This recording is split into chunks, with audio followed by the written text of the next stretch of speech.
Now, here is Rona Barrett and friends in Los Angeles. Rona?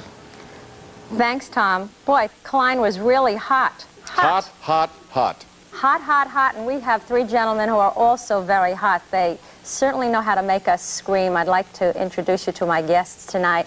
On my right is John Carpenter. At the opening of the program, we saw a scene from one of his films, Halloween.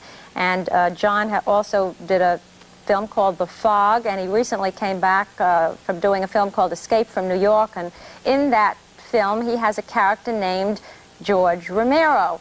Now, I don't know if this is any coincidence or not, but the man on the right of John happens to be the very talented Mr. George Romero, who has given us the cult classics, Night of the Living Dead and Dawn of the Dead, and I'd like to take a look at a scene from one of his films right now.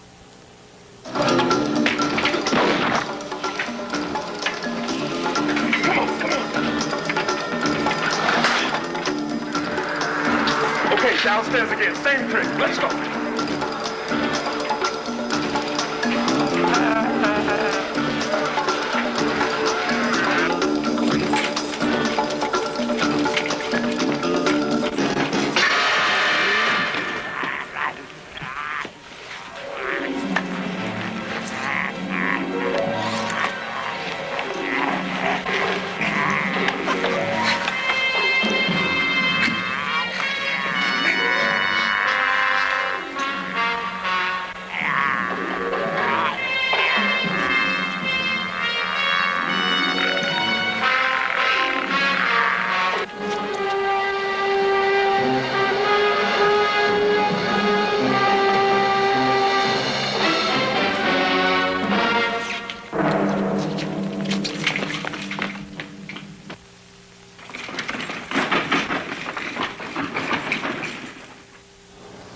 Thank you, Mr. Romero. And my third guest is Jeannot Szwarc, who cut his teeth on television's excellent Night Gallery series and later went on to direct the super successful Jaws 2. And let's take a look at a scene now from a film called Bug.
Now, don't go away.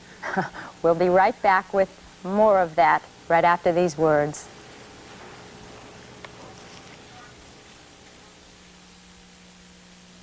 I was just saying in the commercial break that bugs, they've always scared me, and they're so tiny, and we're so big. Why are we always so frightened of little things?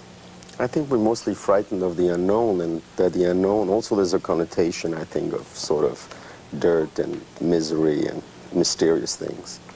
What do you think what? How do you handle them? You can't shoot at them. They're very hard to hit. I guess the only way you can really get them is to stomp on them. Is that it? They're also so different, too, because they have legs that move a different way. They don't have feelings like we do, and they have different nervous systems. That's what's frightening to me about spiders and bugs. They're so strange and alien to what we know. You know, all you fellas have scared half the world to death. Is there anything that really scares you? Loss of control. In what area? Life. If I'm out of control of the situation, that's frightening to me. You, George? Last three Steeler games have been pretty scary. No. Is there something that really can frighten you? I think to some extent, the same thing that John said, only not so much in my own life, because I have found myself in situations where I've felt out of control anyway, but just a seeming loss of control in terms of our perception of the world and what's happening with the world. There doesn't really seem to, which goes back to the presidential debate, which someone said before, that was the scariest. That was one of the scariest shows of all. But I think that feeling of the world being out of control is pretty is frightening to me, and being having nothing to say or do about that. You know, just sort of being on the train. Things like nuclear wars frighten me too. Yeah. Oblivion and the end of everything. Right. But that's the same thing, loss of control. We can't control it. Big white flash, and that's it. Do you have the same kind of feelings? You know, I mean, you fled your country. Yes. You know. No, I'm frightened. I think the only thing that really scares me is physical violence, from man to man. In a way, that's why I think most of us really like horror films, because in horror films, it's very rarely violence from man to man. And it's a way of ventilating some of our, you know, the dark side of our souls without, you know, being sick about it. The current But physical violence frightens me. Some of the current films, and I think that probably grew out of that Texas Chainsaw, Last House on the Left kind of thing, are man against man violence. But that also that happens in trends. I mean, we go through periods when we have the creature always gets destroyed, and then we went through a period now when the creature then lives and man gets destroyed.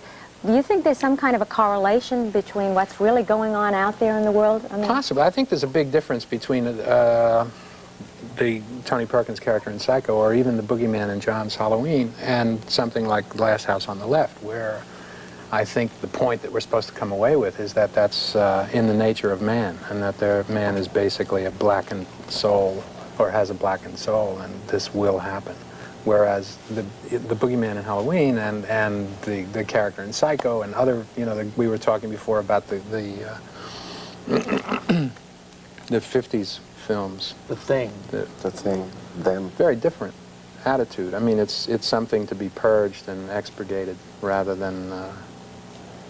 Also, I think at that time we were maybe a little bit less cynical. Horror films were much more in terms of good and evil and black and white, and, you know, the differentiation was very, very clear, and I think that clarity also was something that we all liked in films, because then you could, you know, see other things.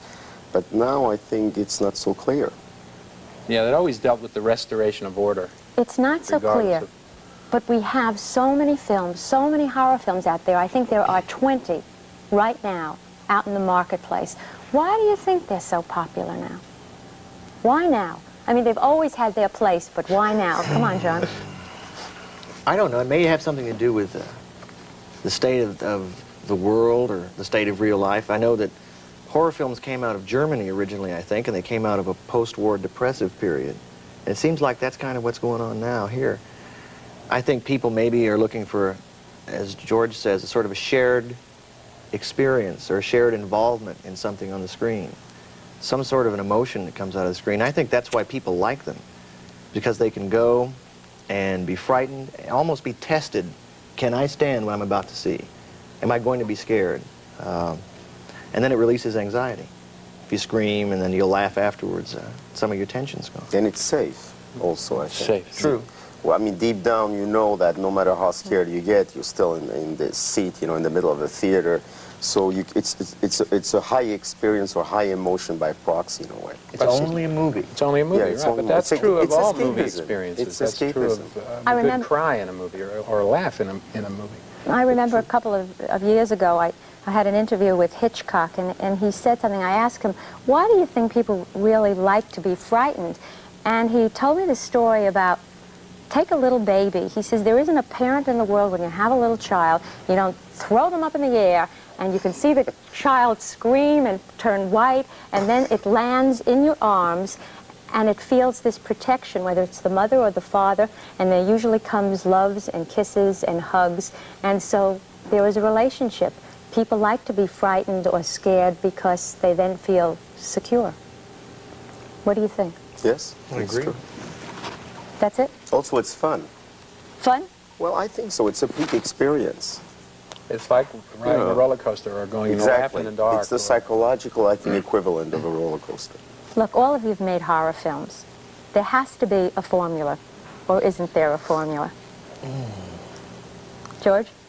Gee, I don't think there's a formula per se. I think it is parasitic in a certain sense because it's a very involving process and a very long process to make a film. And very often I think you don't even realize what you're doing when you're operating on instinct. And so I think that what you probably do, or I think that what I probably do, is recall things, even if it's subliminally, that I've seen. And I don't find myself consciously trying to emulate something or to repeat a sequence that I saw done in a certain way. But I don't have an overall formula to the whole movie. I do find myself in sections of the movie or in moments of the movie calling up techniques. And all techniques that I probably have seen before. But it's a matter of how you glue them together and what you do with them and how you change them. I don't think, it's hard to say that there's a formula across the board for making someone scared. John, I understand that when you were watching Halloween, you said, ah, those bag of tricks. I said cheap tricks. Oh, cheap tricks. Oh, cheap tricks. Cheap tricks meaning there was the sequence when she's against the door and the guy swings out, and it's a jump. I mean, it's something that suddenly leaps out at you out of the screen, which I think is a cheap trick. I love cheap tricks, but that is one. I just sort of belittle my own work. But to add to something he was saying, though, that I think that from a director's standpoint, a horror film that expresses a feeling of the director in a personal way is important. I think maybe some of the horror films don't. They capitalize and exploit other films that have happened. But George's films, I remember seeing Night of the Living Dead when I just came out to college at USC. And I felt it was a really strong but personal film in an odd way, and very funny, too. Well, I felt much closer to that film. Dawn of the Dead. See, Dawn of the Dead to me is not a scary film. It's not a nightmare film at all. It's a very surface kind of, it's a grand guignol. It's very bawdy, which is not... and also has a lot of humor, doesn't it? Well, it's low. To me, it's a comedy. The whole shopping mall thing about and the zombies walking around. Yeah. So in other words, I was synthesizing those feelings that hopefully were there, and thank you for saying that in the first one. But I was synthesizing them with Dawn of the Dead and putting it into sort of some kind of a socio-political overlay, and then just doing cheap tricks too, because I love them too. Jeannot? Well, to go back, I don't think there is a general formula, but I think there are patterns. But you know, there's such a variety of horror films. There's shock, there's suspense, there's, creature versus man, nature versus man. But there are patterns, I think, particularly when it comes. See, what John was describing is basically shock, and I think basically in shock, what it is that the audience has a parallel amount of information as the people in the picture. Like, you know, the girl goes up the stairs to her bedroom, and suddenly she opens the door and there's a man with a knife. But in suspense, it's the reverse. The audience is ahead. That's what Hitchcock kept on doing. He first shows you the man in the bedroom with the knife, then the girl goes up to her bedroom just as she's about to open the door. The phone rings downstairs.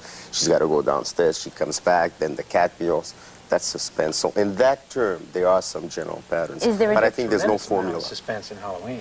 Yes, Yet tremendous. Halloween is a classicist piece, if you will. It's very gothic in a way. It's like a gothic piece in suburbia. Does terror fall into this category? I mean, Terror is there a can be difference? both suspense or shock. Depends. Both suspense and shock? Sure.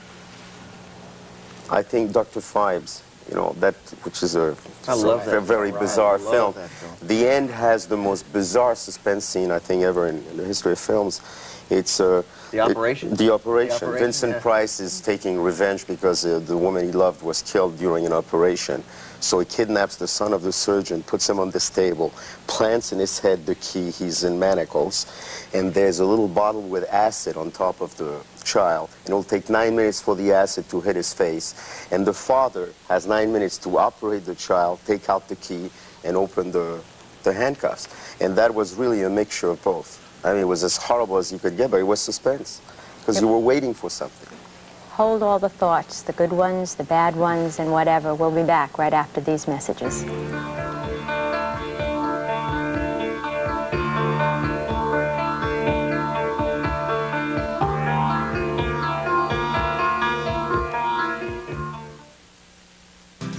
Before we go to the station break and come back to you, I just have to know something. Are we going to see any more of the leeches crawling on this guy's belly, or is that over for a while? For tonight, it's a little bit over, but we might surprise you with somebody else. Well, no surprises like that, please. That gets a Why little... not? Tonight's a good night. Well, we all have queasy stomachs back here in New York tonight, for some reason or other. How does the guy die? Does he die getting the blood sucked out of him, or do we want to reveal that? I don't know. Well, we're not going to tell you. You're just going to have to go see the movie. Okay. We'll be right back to Rona and Friends in Los Angeles after this for our NBC television stations coast to coast. Was it difficult for Brad Dillman in The Bug to take those little bugs all over his body? Yes, they're quite harmless, you know, they're just very disgusting to look at, and they're about this big, and we just did the scene very quickly. I mean, while we were doing it, Brad Dillman kept on saying, well, let's just get it over with. And also, you know, they follow direction very badly, the cockroaches. I mean, they would not always go where they were supposed to, but we finally got the scene. George, every one of the films that I've seen seem to have a real sociological message, your pictures. What is it that you want to say to the public? I don't think that I'm saying anything new. I don't think I'm coming up with new, certainly not coming up with answers, not even with new questions. It's just sort of a conscious overlay of the things that seem to be puzzling us today. And I just make it an important part of the surface of the film. What do zombies represent? Yes. To some extent, yeah. We the people? Just a sort of commitment, in a sense, to follow a lifestyle without any choice. The zombie's always been a very sympathetic character to me. He's always the one out, down, picking the crops while the ghostie was up in the castle, you know. Do you think of people as being victims? To some extent, and I don't think that they even understand exactly what it is. It's what I was saying before in terms of what frightens me. Who knows what's going on out there? You know, we don't know any more about what's going on in the real world than we do in the metaphysical world today. And I think that's the problem. There are no answers to anything. And don't we wonder what we're doing, you know? And why are we going along with all that? I always liked the zombies in your films because they had very specific purposes. They were very hungry, and they had very specific limitations. They couldn't move very fast. Right. And if you killed them, they get back up again. I always thought they were all right. John, I want to bring something to mind. It was a very tantalizing statement that you made. You said, the reason that horror films are so popular is that audiences want to see something that's forbidden. My question to you is there a relationship between sexual erotica and horror? Yes. I think there's a relationship maybe between aggression and sexuality. Horror, I don't know. I think that the wanting to see something forbidden is always been a part of human nature. Like going to see an automobile accident and you want to see what happened, run around it. To be frightened, to be thrilled, to be scared. Yeah, I think that's why audiences are going. Jeannot just said yes, yes. Well, I think, well, in some genres, I think in vampirism, definitely there is a sexual connotation. And I mean, even psychologically, the myth of the vampire and so on. And it hasn't been done in film. Now it's sort of, but I think there was an Italian film by Mario Bava called Black Sunday. I think that was the English title.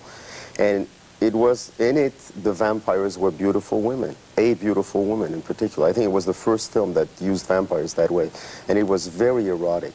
Well, those Christopher Lee movies. Yeah, the Christopher Lee movies too. The women also, they just say, here you come on, let's go. And here he comes. And that was long before, you know, the New York production of... Well, I know, but in many horror films, we always seem to have the damsel in distress, the so-called virgin in distress.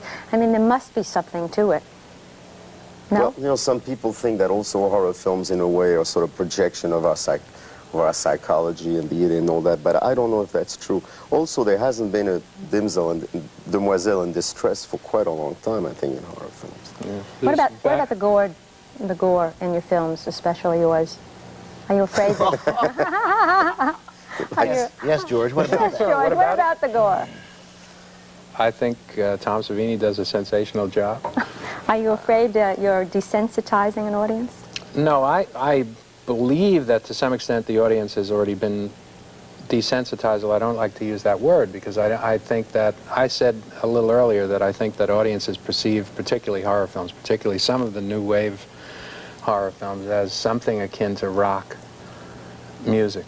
And after everything that we've seen, it's pretty hard to go a couple of steps further. It's also very hard as a filmmaker to contain yourself or to want to back off behind what has already been out there. And I think that to some extent it's expected. I don't think it's harmful in a fantasy context. I don't think that violence in a horror film is as traumatizing as violence in The Deer Hunter or in Taxi Driver. I mean, do you feel you have a agree. responsibility, though? Are you afraid that at some time you might put a scene in there that might incite your audience? I feel more of a responsibility to the fans of the genre to do something that they want to see. Yes, horror films are fairy tales for adults. And I don't know if it desensitizes. I think what desensitizes is if when you see death meaningless or pain meaningless. I think that desensitizes. When death is portrayed as if it was nothing, you know, people die like flies, it doesn't mean anything. I don't know if horror films do that. First, they're in context of fantasy. And then, you know, I think there is pain, there is vulnerability. There's very little sadism because there's very rarely, you know, horror from human being to human beings. Right, when I said desensitized, that's why I said I didn't like to use the word. I just mean that people have been exposed to it and are immune to it to some extent. Not everybody, but people that are dyed-in-the-wool fans have seen a lot of pretty explicit violence in the context of horror films. I have a feeling we could go on and discuss this subject for a number of hours, maybe days and months, but I think the time is right to go back to Tom in New York. Tom? All right. Thank you, Rona. Thank you all, gentlemen. A special hello to my friend Jeannot back there. I still don't believe he makes all those pictures with those leeches. My. Jeannot Szwarc? Jeannot Szwarc. Of course, tell him that he can hear me, you know, in Jaws 2, when they had the sharks and the kids, I was cheering for the sharks by the time it was over. Tom said he was cheering for the sharks in Jaws 2. We will continue now with Sandra McNeil, who is an author, a Canadian television personality, and an expert on the